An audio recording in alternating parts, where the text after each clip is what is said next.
All right, Sydney Brown back again. So now we're going to talk about the top 10 tips for creating a successful newsletter. Now, not everyone needs a newsletter, but if you're going to start it, make sure you go all in, okay? So number one, define your newsletter goals.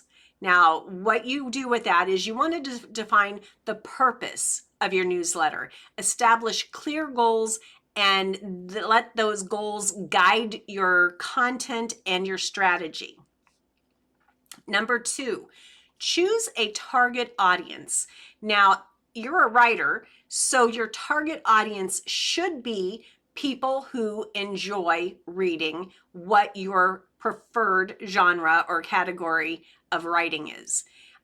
If you are a nonfiction writer and you have that specific, maybe a business direction, whatever that is, that is your target audience. You want to identify those people. You want to create content tailored to their interests, needs, preferences, so forth.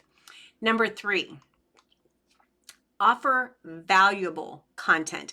Now, what you'll see a lot of the time in newsletters or social media or anything for that matter is people will just give out the information that they're willing to give out because they don't think that it's valuable enough to charge money for, so they give it out for free. That's where you're messing up if you're doing that. You need to give out valuable content, because if your followers don't recognize that you know the good stuff and they don't get a taste of that, they're not going to follow you for the good stuff. So you have to give out the valuable content.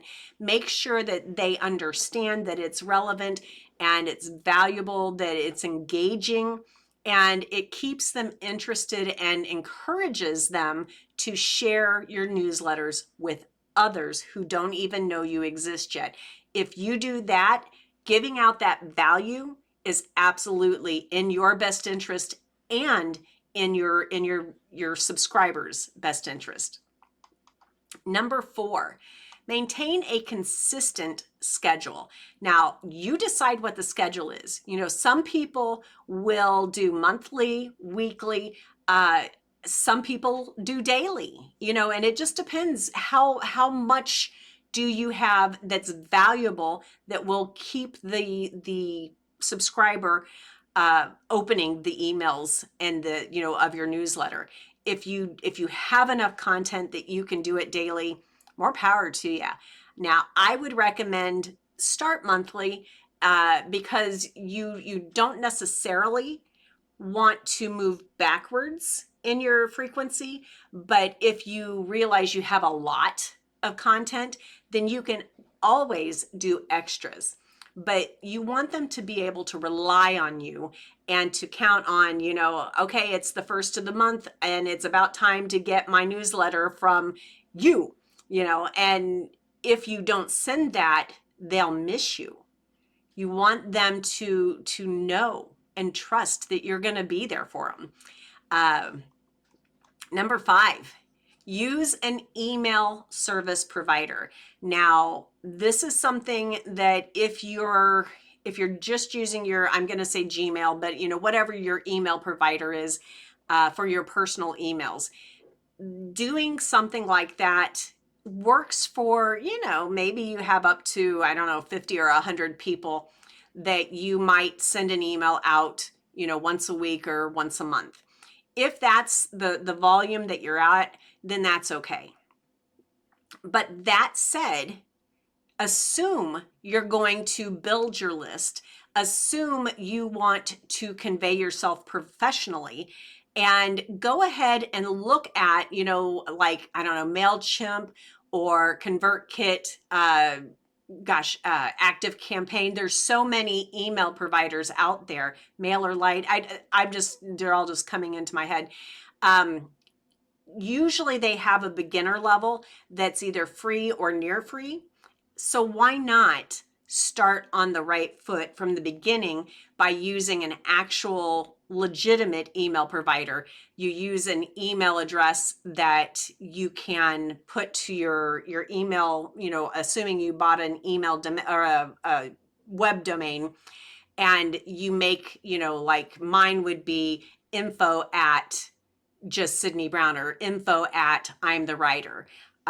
When you have that, it gives you extra credibility, and it does keep you off of a spam list. So make sure that when you do that, and then also, you can track your analytics through the ESP, the email service provider, where you couldn't necessarily do that from just your regular email.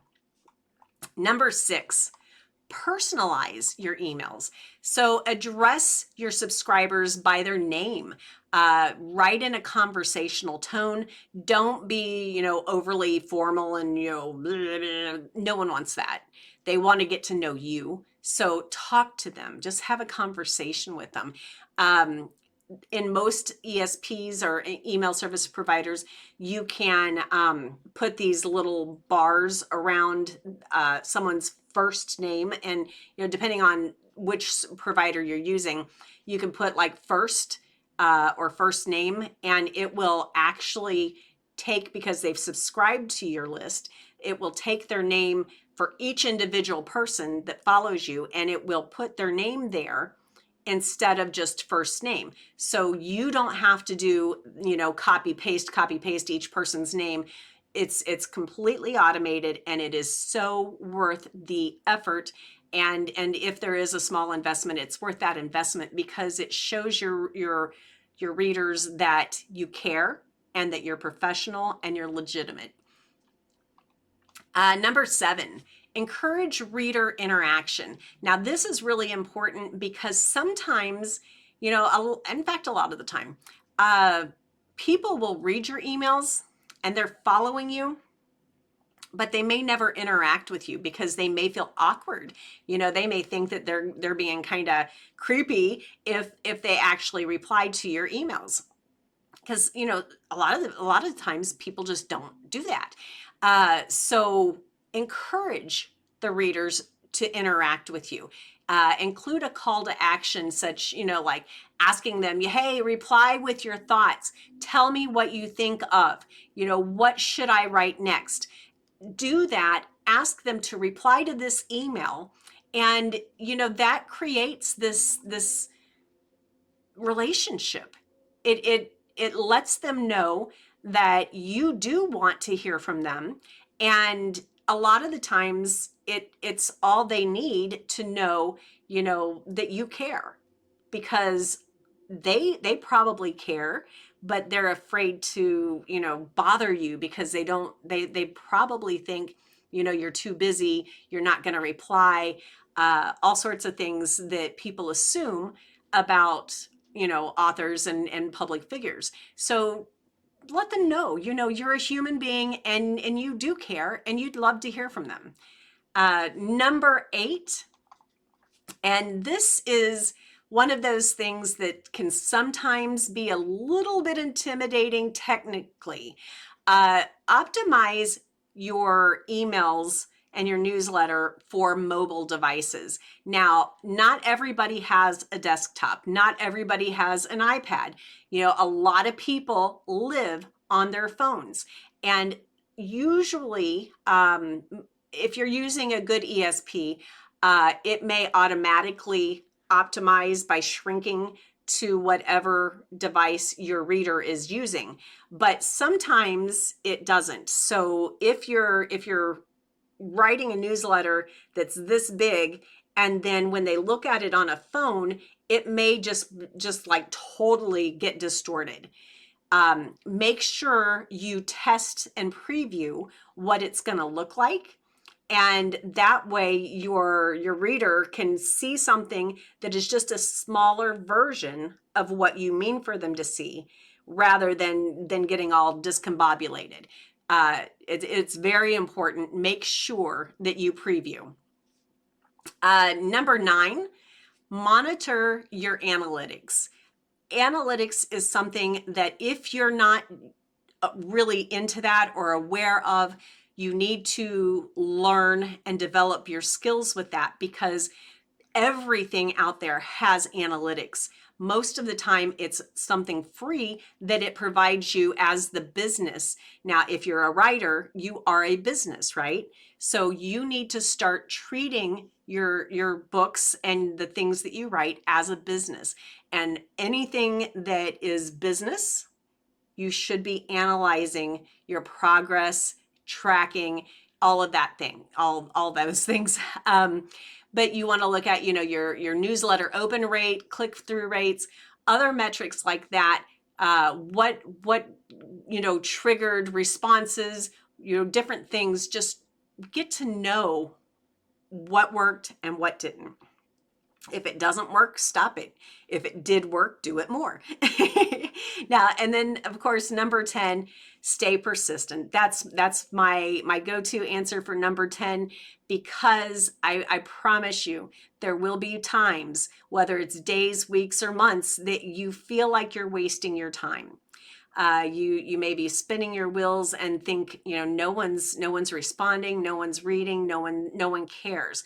But I promise you, a lot of people probably are watching quietly. They are probably rooting you on or waiting for you to quit. Now, you decide, do you prove them right, or do you prove them wrong? That's one of those things. You have to stay persistent. You have to decide you're not giving up. Because it's the people that give up that the people on the other side of that email are going to be like, oh yeah, I remember they had that one book. Don't be that person. Be the person that has the 10 books that the person on the other side fell in love with, and that you're responsive. Be the person that they want you to be, and stay persistent until they get brave enough to actually reply to your emails and to cheer you on in social media. It's a great feeling, and I know you're going to have moments where you want to give up, but don't give up. Your stories matter, you matter, and if you give up, who's missing out on your story? It just don't give up. So there you have it. An overview of the benefits of having newsletter for writers, tips for creating successful newsletters. It's up to you, to decide whether you want to create a newsletter or not. A lot of the people, writers, will have a monthly for their email list. You can also post that same newsletter on your social media pages or even your personal profile. So you can, even if your email list is very small, it doesn't hurt to have that newsletter on a monthly basis and just post it on your social media, because it does have a crossover effect. I think that a newsletter is a very good idea. I do caution you for doing it too often, but if you do it just enough that your emails get opened, then I think that it's worth it. I think it's worth your effort. While a newsletter can offer numerous advantages, it does require some time and effort. You don't want to do just a half job. If you're going to do your newsletter, do it right and let it be, visually pleasing. And obviously you're a writer, so make sure that the formatting, the, your grammar and punctuation, try to make it as professional as you can, but maintain your authentic voice.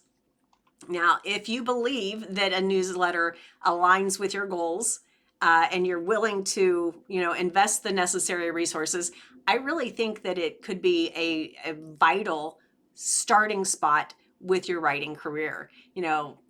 I think that it's a good idea. What do you think? Do me a favor, put in the comments below if you're going to do a newsletter. If you have any questions, just feel free to ask, and I look forward to hearing from you.